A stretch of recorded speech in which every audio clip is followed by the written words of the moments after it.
Table जितना बड़ा केला आपने कभी नहीं देखा होगा। असल में सॉन्ग बियाओ को केले बहुत पसंद थे, तो उसने यूं ही एक केला उठाकर टेबल पर रख दिया। लेकिन जैसे ही उसने अपने कंधे पर हल्की सी खुजली की, वह केला अचानक दो में बदल गया। सॉन्ग बियाओ बहुत उत्साहित हुआ और सोचा, लेकिन तभी केले में फिर से बदलाव आने लगा। सॉन्ग बियाओ ने तुरंत पुलिस को कॉल करने की सोची, लेकिन जैसे ही उसने फोन उठाया, वह भी केले में बदल गया।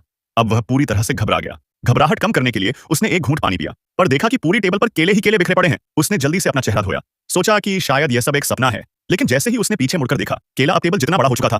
सॉन्ग बियाओ को अपनी आंखों पर विश्वास नहीं हुआ। वह ठंडी हवा लेने बालकनी पर गया, लेकिन वहां खड़ी छोटी कार भी केले में बदल चुकी थी। सबसे भयानक बात यह थी कि आकाश में उड़ते बाज भी केले बन गए थे। हैरान परेशान सॉन्ग बियाओ वापस कमरे में आया और उसी केले को देखा जो उसने पहले उठाया था। असल में यह सब सिर्फ काम की ज्यादा थकान की वजह से हुआ था, जिसके कारण उसे भ्रम हो रहा था। सॉन्ग बियाओ ने लापरवाही से वह केला उठाया और खाने लगा, लेकिन जैसे ही उसने चबाया, उसे कांच टूटने की आवाज सुनाई दी। असल में वह सच में काम के तनाव से इतना परेशान था कि उसने केले की जगह ट्यूबलाइट खा ली थी। तो दोस्तों, काम के साथ साथ अपनी सेहत का भी ध्यान रखें।